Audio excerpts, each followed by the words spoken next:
क्या क्या वीडियो बना रहा है? हाँ वीडियो बना रहा हूँ। बना ले ले ले ले ले ठीक है। नमस्कार, आप देख रहे हैं तेज तर्रार और मैं हूं आपके साथ आफरीन खान। मैं इस वक्त मौजूद हूं दिल्ली के द्वारका इलाके में। आप सब जानते हैं कि राजधानी दिल्ली में इन दिनों अपराध कहां तक जा पहुंचा है और अब तो बात यहां तक पहुंच गई है कि लोग बात बात पर एक दूसरे को पीट देते हैं, बेवजह किसी की जान तक लेने को वो उतारू हो जाते हैं। और जब बात आती है प्रशासन के खौफ की तो वो उनके मन में कितना है, ये बात तो आप सब जानते हैं। एक शख्स इस वक्त मेरे साथ मौजूद है। हाल ही में इनके साथ मारपीट की गई। जब इन्होंने उन लोगों का वीडियो बनाया तो वो लोग वहाँ पर नाचते हुए दिखे, खुशी जताते हुए दिखे। एक बार इनसे बातचीत करते हैं, क्या कुछ हुआ था, क्यों इनके ऊपर हमला किया गया था, सारी बात आप तक पहुँचाएंगे। ये पीड़ित के पिता हैं जो उस वक्त गाड़ी में मौजूद थे। एक बार इनसे भी बातचीत करते। क्या नाम है आपका? मेरा नाम अनुज राठौर है। आपने क्या कुछ देखा था, ये सब कब हुआ, आपको अंदाज़ा लगा कि ऐसा कुछ हो जाएगा अचानक? मैम हमें बिल्कुल अंदाज़ा नहीं था इसका। हम जो है धौली प्याऊ जब आए तो वहाँ जाम लगा हुआ था कावड़ियों की वजह से। तो कोई रॉन्ग साइड भी आ रहा था, कोई कैसे, तो गाड़ी एक तरह से रुकी हुई थी। तो हमारी गाड़ी हल्की तिरछी खड़ी थी। तो वो लोग पीछे से आते हुए गाली बकने लगे कि ऐसे गाड़ी क्यों लगा रही, तो आगे नहीं कर सकता है। तो मेरे बेटे ने ये बोला कि भाई गाली क्यों दे रहे हो। तो उन्होंने और गाली दी, अपनी लैंग्वेज में बोला कि क्या कर लेगा। तो ऐसे ही कुछ इसने कहा, कुछ उन्होंने, और वो लोग सीधा ही आ गए कि तू क्या करेगा मेरा, गाली दूंगा तो एकदम से जैसे ही शीशा खुला हुआ था तो एकदम से ये वीडियो बनाने की कोशिश की। तो कह रहा वीडियो बनाएगा, ले बना, गाली गलौज करने लगे और इसको एकदम से मतलब बुरी तरह से हमला कर दिया इसके ऊपर। एक तो ये होता है थोड़ा धक्का मार देते हैं, गलेबान पकड़ लेता है, वो एक बात समझ में आती है कि थोड़ी धक्का मार दिया या गलेबान पकड़ लिया। उन्होंने ऐसे पंच मारे इसको कि मैं इस बात से बहुत शॉक्ड हूँ कि उन्होंने जानलेवा हमला किया एक तरह से। मैं अभी तक उस चीज़ को भूल नहीं पा रहा हूँ। रात भर सोया नहीं मैं कि उन्होंने एक तरह से मतलब जैसे कोई जान लेना चाहता, मार ही देगा मेरे बच्चे को। तो मैं बहुत शॉक्ड हूँ इस बात से। उनके अंदर बिल्कुल भी डर नहीं था। और उनके जो साथ में था वो डांस कर रहा था, आप देखेंगे वीडियो में कि वो लड़का जो साथ में था वो डांस कर रहा है। उनको बिल्कुल भी डर नहीं था किसी का भी कि अगर मैं पकड़ा गया तो ये जो हरकतें कर रहे हैं इसकी क्या अंजाम होगा। तो कोई बचाने नहीं आया वहाँ? इतने लोग होंगे, बहुत सारे लोग थे पर कोई बचाने नहीं आया। सब आते जाते देखते रहे और वो लोग आराम से, उन्होंने अपनी बाइक जैसे खड़ी करके मार तोड़ की थी, उसके बाद बाइक उठाई और आराम से वहाँ से निकल गए। किसी ने एक इंसान ने भी, वहाँ पे इतना जाम था, भीड़ थी, एक ने भी ये नहीं पूछने की कोशिश की कि क्या हो रहा है, क्यों हो रहा है, क्या हुआ। किसी को कोई मतलब नहीं किसी से। कोई पिटता है तो पीटता रहे, कोई मर्डर भी कर जाएगा ना हमारी सिटी में तो कोई थर्ड बंदा उसको पूछेगा नहीं कि ये क्यों हो गया, क्या हुआ भाई। कोई कहते हैं हमें क्या लेना, मतलब वो वाली आजकल की सोच हो गई लोगों की, हमें क्या मतलब है भाई दूसरे के पचड़े में पड़ने की। तो वहाँ पर उनको ना पुलिस का डर है, ना पब्लिक का डर है, ना कोई डर नहीं है। बेखौफ गुंडे घूम रहे हैं हमारी दिल्ली की सड़कों पर। मैं चाहता हूँ इनको जल्दी जल्दी पकड़ के इनको कड़ी से कड़ी सजा दी जाए ताकि इस तरह की घटनाएं और लोगों के साथ ना हो। क्या नाम है आपका? नितिन राठौर। क्या कुछ हुआ था? मैडम मैं अपनी फैक्ट्री से घर की साइड आ रहा था तो धौली प्याऊ पे जाम लगा हुआ था। तो जाम के बीच में पीछे से एक बाइक वाला आया, उसने मुझे गाली दी। तो मैंने उसको बोला कि गाली क्यों दे रहे हो। इतने में उसने मुझे और गाली दी। तो मैंने अपना शीशा डाउन किया तो वो उतर के आके उन्होंने बोला कि तू क्या कर सकता है। तो मैं कहा भाई गाली मत दो, जा ही रहा हूँ, आगे जाम लगा हुआ है। इतने में उन्होंने मुझ पे हाथापाई की। कितने लोगों ने मारा आपको? दोनों ने मारा? नहीं, मुझे एक ने मारा, एक उसके जो साथ था वो पीछे से डांस वांस कर रहा था। मैंने जैसे ही वीडियो बनाई, अपना फ़ोन ऑन किया, वैसे उन्होंने मेरे ऊपर हाथ छोड़ दिया। और जब आप वीडियो बना रहे तो वो कुछ गाली गलौज भी कर रहे हैं आपके साथ कि जो करना आप कर लीजिए? हाँ जी, वो गाली गलौज भी कर रहे थे और ये बोले थे उधर क्या तो ये और बताता हूँ मैं। तो जैसे ही मैं अपना शीशा ऊपर करने की कोशिश कर रहा था तो उसने अपने दोनों हाथ से शीशे को रोक दिया कि शीशा ऊपर नहीं हो पा रहा था। कौन सी गाड़ी में सवार थे आप? मैं नेक्सॉन ईवी। और आपके साथ कोई और भी था? हाँ जी, मेरे फादर थे। तो उनके ऊपर भी कोई हमला किया? नहीं, उनके ऊपर कोई हमला नहीं किया।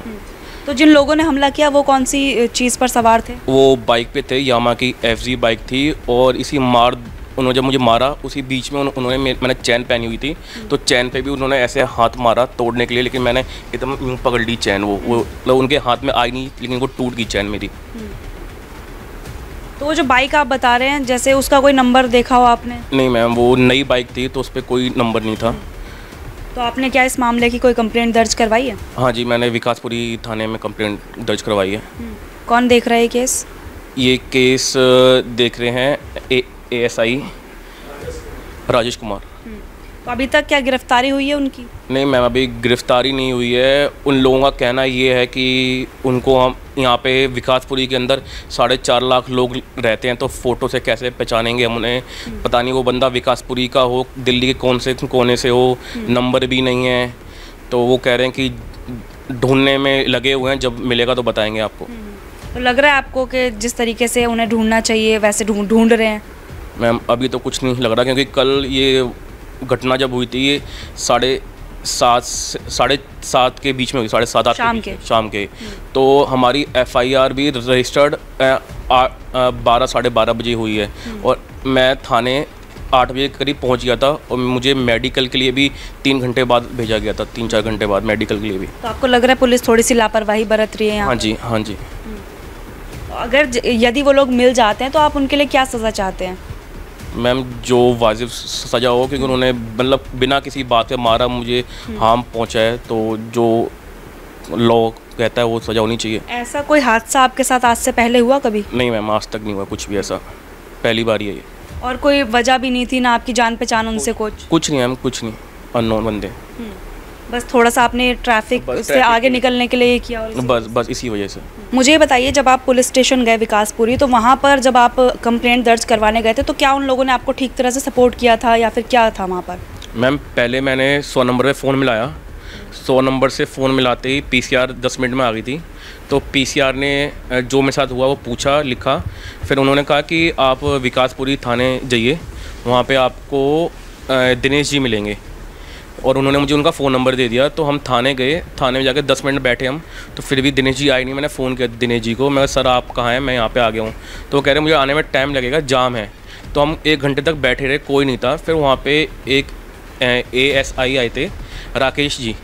तो राकेश जी ने सब कुछ हमसे पूछा, क्या हुआ, कैसे हुआ।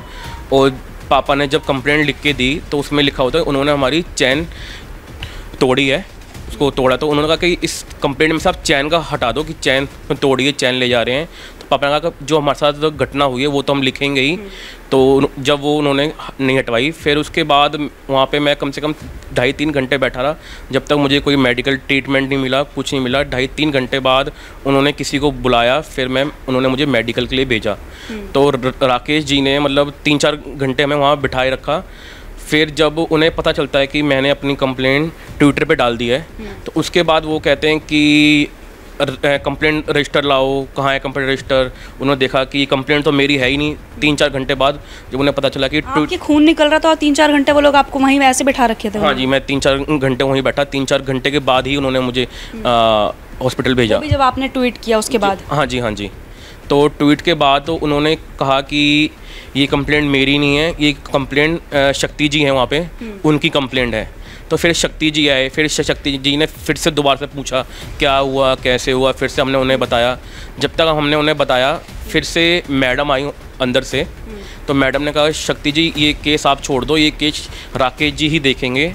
जो SHO है वहाँ की मैडम, वो आई? हाँ जी, वो आई। उन्होंने कहा ये आप केस छोड़ दो शक्ति जी, आप दूसरा केस देखो, ये केस राकेश जी देखेंगे। और इतने बीच में राकेश जी वहाँ से जा चुके थे खाना खाने के लिए। तो मतलब आपको इधर उधर भटकाते रहे वो लोग, आप इधर जाइए उधर जाइए, इनके पास उनके पास, ऐसे करते रहे? जी हाँ जी, ऐसा ही होता रहा। क्योंकि हमारे जो कंप्लेंट लिखनी थी, 3 लोग हमारे बदले गए। पहले दिनेश जी को कहा, फिर राकेश जी को कहा, फिर उसके बाद शक्ति जी आए।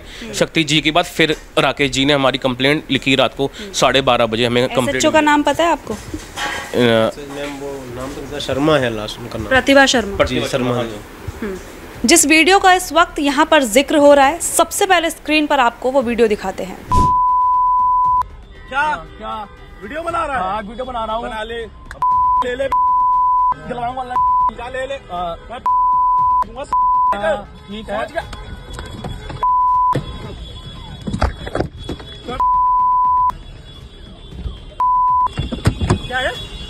क्या है बे?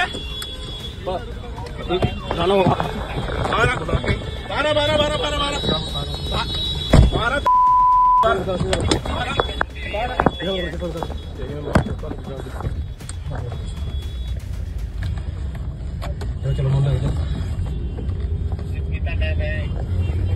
बाइक का वो लेने दो नंबर इसकी, इसको बताऊँ, इसका बताऊंगा मैं।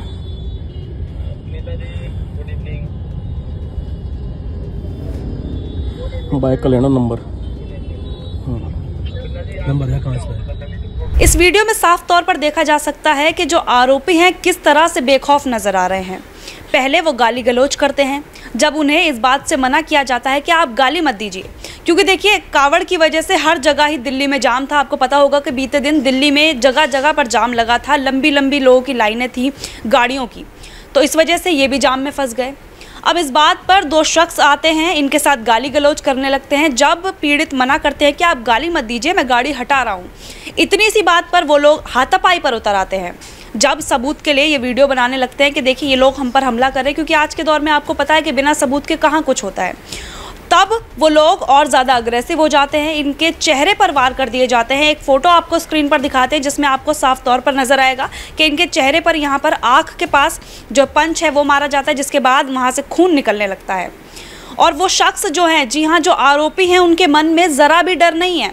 जो पीछे खड़ा आरोपी है वो वहाँ पर डांस करते हुए आपको नज़र आएगा, साथ ही वो अश्लील भाषा का प्रयोग कर रहा है। उसका कहना है कि आप जो कर सकते हैं कर लीजिए, कुछ गंदे इशारे उसके द्वारा यहाँ पर किए जा रहे हैं। जो पीड़ित के पिता हैं उनका यही कहना है कि समाज इस तरीके की परिस्थिति में पहुँच चुका है कि अगर किसी के साथ कोई गलत काम हो रहा है तो कोई बचाने तक नहीं आता। और ये चीज़ आपने भी कई बार देखी होगी कि अगर आपके सामने कोई पिट रहा है तो वहाँ पर अगर भीड़ भी है तब भी कोई उसे बचाने के लिए नहीं जाता। न जाने कैसे समाज की जो मानसिकता है वो होती जा रही है कि किसी के सामने कुछ गलत हो रहा है, किसी की पिटाई हो रही है, किसी को मारा जा रहा है, किसी का मर्डर हो रहा है, लेकिन कोई भी व्यक्ति वहाँ पर मदद के लिए आगे हाथ नहीं बढ़ाता नजर आता। बहरहाल इस मामले की बात करें तो पुलिस में कंप्लेंट गई है, लेकिन अभी तक आरोपियों की गिरफ्तारी नहीं हुई है। पुलिस से जो हर किसी को शिकायत होती है वो इस परिवार को भी है कि अभी तक आरोपियों की गिरफ्तारी नहीं हुई। पुलिस का कहना है कि इतनी बड़ी दिल्ली में महज फोटो के दम पर हम कैसे आरोपियों की तलाश करेंगे, हमें नहीं पता कि इतनी बड़ी आबादी में वो लोग कहाँ रहते हैं, कहाँ से आए हैं। तो अब देखना होगा कि आरोपियों की गिरफ्तारी कब तक होती है।